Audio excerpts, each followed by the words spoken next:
Hey everybody, it's Matt Pastor here, just doing another blog for The Great Giver. Hey, this one's directed at classically trained musicians and really anybody who is trying to learn to improvise. This one is about improvising, and it is for anybody, but I say classically trained because if you're not classically trained and you're trying to learn improvising, you're probably just trying to grow in all the skills, which is awesome. Keep going with that endeavor.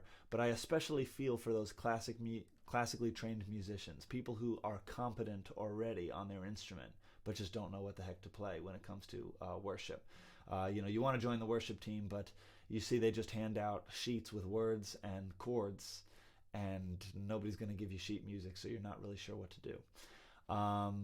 Improvising is a huge piece of worship, and there's a whole chapter in the book dedicated to the importance of improvising, and it's huge. In short, I mean, it would be a whole blog in itself, but in short, improvising is your ability to respond to what the Spirit's doing in the moment. It's the Lord's ability to play you like an instrument.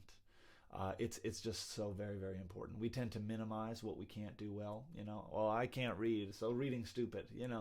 I can't improvise, or I'm scared to improvise. So you don't even. That's not even real music, but it is. It's very, very important. It's vital.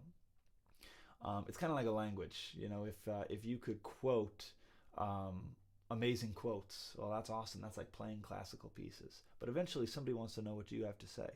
Eventually, you're going to want to express yourself in the moment, how you're feeling, what's going on. And nobody would trade away their ability to just talk freely in order to have every wonderful speech ever given memorized. No one would take that trade because we all understand the value of expressing yourself in the moment. So, and expressing what the Holy Spirit's trying to do through you. So anyway, that's my short spiel. You'll have to read the chapter in the book The Great Giver. If you haven't bought it yet, you should. It's a good book.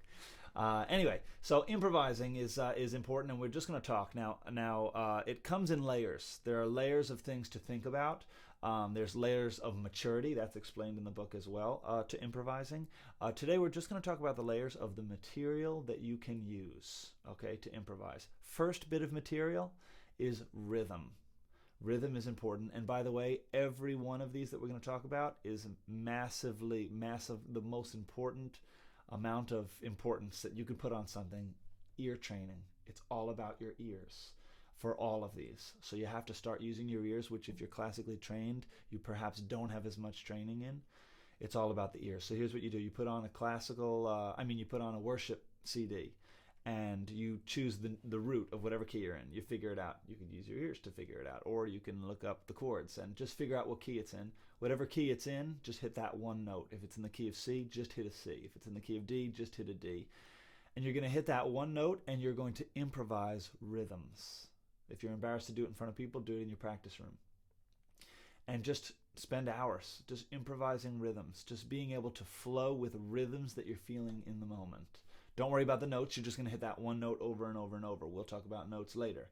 But first, just get it so that you can think a rhythm, feel a rhythm, and instantly get it out on your instrument. So that's the first thing. Then the context you're going to add to that. The next level is some note choices, and we're going to do the pentatonic scale. This is going to be your best friend. The pentatonic scale. It's a 5-note scale, as you might have guessed. Penta meaning 5, tonic meaning tones or notes. 5-note scale, and it goes like this. If you're classically trained, you know a major scale. 1, 2, 3, 4, 5, 6, 7, 8, 8, 7, 6, 5, 4, 3, 2, 1. The pentatonic leaves out 2 of those notes, the 4 and the 7.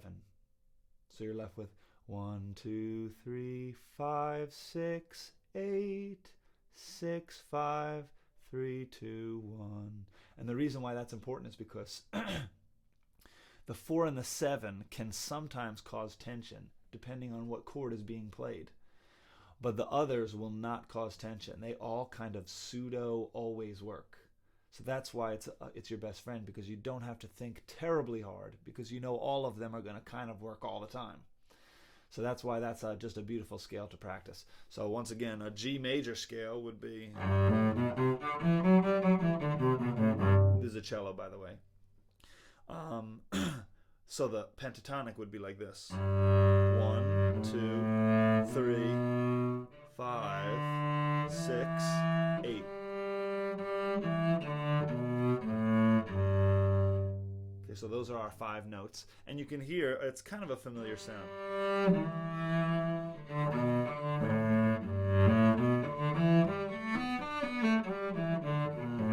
And that's the other thing, you can just keep going up an octave. So 1, 2, 3, 5, 6, 8. 8 is the same as 1.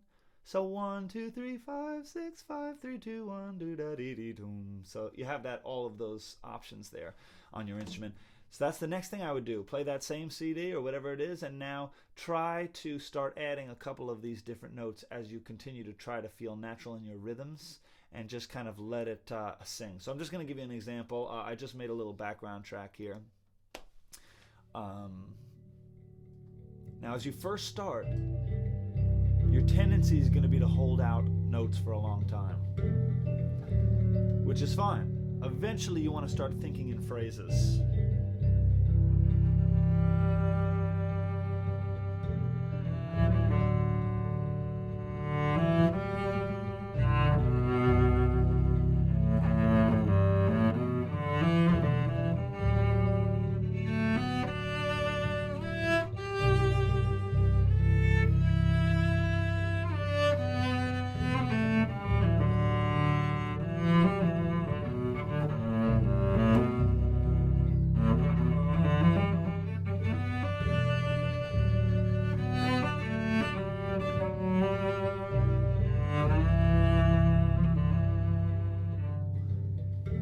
So you can hear kind of how that works. The next step is going to be to add the major scale, the rest of those other 2 notes that only work sometimes, but I wouldn't rush that. I would just get used to the pentatonic scale. Start to try to use your ears. Start to try to sing something that you want to hear, and then make your instrument play it, rather than just choosing notes and not even knowing what it's going to sound like till it comes out. You might have to start that way, but always try to engage the ear so that eventually you can sing a melody. Ba-da-da-dum. And play it immediately. Ba-da-dee-dee-da-dum. You know what I mean? That's the goal. And then you'll start to add on top of that kind of stylistic things. Depending on what style you're in, you can start to add little flavors there.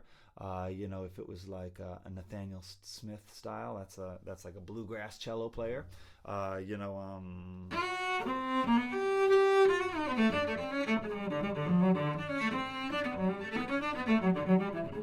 but you get the idea. But that's kind of like you know, just adding stylistic things. But basically, it's just the pentatonic scale. So again, pentatonic, work on it. Improvising is important. So and that'll kind of give you something to do on the worship team. In addition to that, I just learn the melody to every song, just so you kind of have that in the back of your mind while you improvise, because it's always nice to kind of play around with the melody, kind of outline it a little bit as you improvise. Hey, I hope it helps. I know it's tough. It's frustrating for someone who's really trained to kind of go back and learn something from the beginning and feel like you have to start over, but it's so worth it. And hey, good luck to you. God bless you. Let him bless your practice time and your worship time. And awesome. Pursue him. He's beautiful. He's wonderful. And good luck to you.